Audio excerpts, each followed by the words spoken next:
Isang mapagpalang araw po sa ating lahat. Ako po si Jonella Bianca Diaguilar at ito po ang aking Day 263 Devotion para sa aming 365 Day Devotion na pinamagatang Bakit hinayaan ni Lord na patayin si Charlie Kirk? At ang topic natin yan ay sovereignty. Sabi po dito yung concept na sovereignty is God's supreme rule and authority over all things. His will covers everything that comes to pass, leaving nothing outside His control. Even evil and misfortune are subject to His governance, fulfilling His wise purposes. This sovereignty is not passive permission but active direction of history.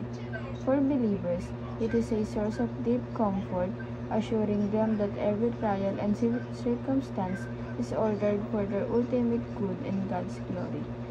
At ang Bible verse natin matagpuan sa Psalm chapter 115 verse 3, Our God is in heaven, He does whatever pleases Him. Sa Tagalog po, ang aming Diyos ay nasa mga langit, Kanyang ginagawang anumang Kanyang kagustuhan. At ang teachings po natin ngayon ay the sovereign will of God. Number 1, covers whatever comes to pass. Ito po yung pinapahiwatig lang po dito na talagang yung mga nangyayari sa atin sa kasalukuyan at yung mga nung past, talagang planado yun ng ating Panginoon. Ni isa na pangyayari ay alam na ng ating Panginoon. Even yung mga nangyayari sa atin, mga tawag dito, may nangyayari sa atin hindi maganda, may nangyayari sa ating maganda, masaya, malungkot, alam na ng Panginoon. At lahat yun may purpose. And number 2 po, controls even evil and misfortune. Ito po, kahit even yung mga masasama, kontrolado yun na ating Panginoon. Minsan, hinahayaan din ating Panginoon na tayo magkamali, madapa, tawag dito, maloko, tawag dito, magka-problema, lahat ng mga gawain na evil, hinahayaan din yun ng ating Panginoon. Para sa ganun, siguro mahubog tayo at lahat naman yun may purpose. Talaga ang gagawin lang natin pag dumating yung araw na talaga magtiwala tayo sa plano ng ating Panginoon, kung ano bang plano niya, kung ano yung nilais niyang ipahiwatig sa atin, at minsan doon din niya sinusubo kung talaga may pananampalataya ba tayo sa Kanya. And number 3 po, comforts believer in times of suffering. Ito po, even na may suffering tayo, kino-comfort pa rin tayo ng ating Panginoon. Talaga hindi niya, kahit na hinahayaan na yung mga evil doings, nandyan pa rin siya para sa atin. Lagi niya pa rin tayong ginaguide, and lagi niya tayo sinasamahan sa kahit anong bagay. Kino-comfort niya tayo palagi. Tawag dito, kaya diba lagi sinasabi na hindi tayo palagi nag-iisa, lagi tayo may kasama. And application naman po para tumapay sa ating buhay. Number 1, find comfort in God's sovereignty. Diba? Hanapin po natin yung comfort sa piling ng ating Panginoon, sa piling sa kalakasan, sa kapangyarihan ng ating Panginoon. Lagi may comfort tayo hinahanap na mahanap doon. Lagi tayong magtiwala sa Kanya. 100% yung pagtitiwala natin sa Kanya. Ibigay natin yung buong yung buhay at yung puso natin sa Kanya.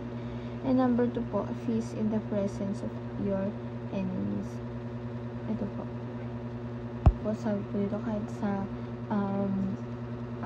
kasama natin yung mga kaaway natin, kailangan pa rin natin magpakita ng kagandahang asal, kagandahang loob, upang din kasi nagiging way din tayo. Baka ginagamit lang din tayo maging way na parang ma-develop din sila or mahawa din na parang magbulat sila kung bakit natin sila pinapakitaan ng kabutihan kahit na hindi nagasamaan tayo ng loob, ganito, ganyan. Parang pinagsama tayo ng ating Panginoon para sa ganun parang maibsan din yung galit ng isa't isa, ganun po. And talagang may purpose lahat yung ganun pagsasama ng hindi inaasahan na pagkakataon yung plan na ginagawa kang tawag din gumagawa ng yung ating Panginoon para din magkaayos kayo. And number 3 po, fall in love with His biblical doctrine.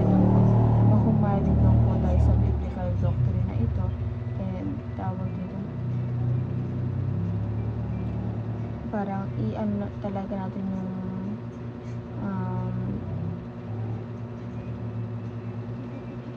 ibigay po natin yung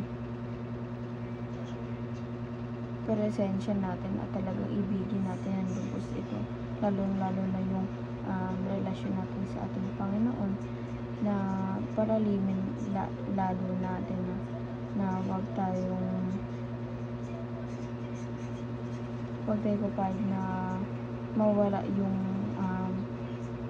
pananampalataya natin sa ating Panginoon at yung pag-ibig at yung relasyon natin sa Kanya. And hindi lamang po ang aking devotion ngayong araw. Sana po may tutunan kayo at huwag mo tayong kalimutan na i-share sa ating mga mahal sa buhay, and God bless po sa ating lahat.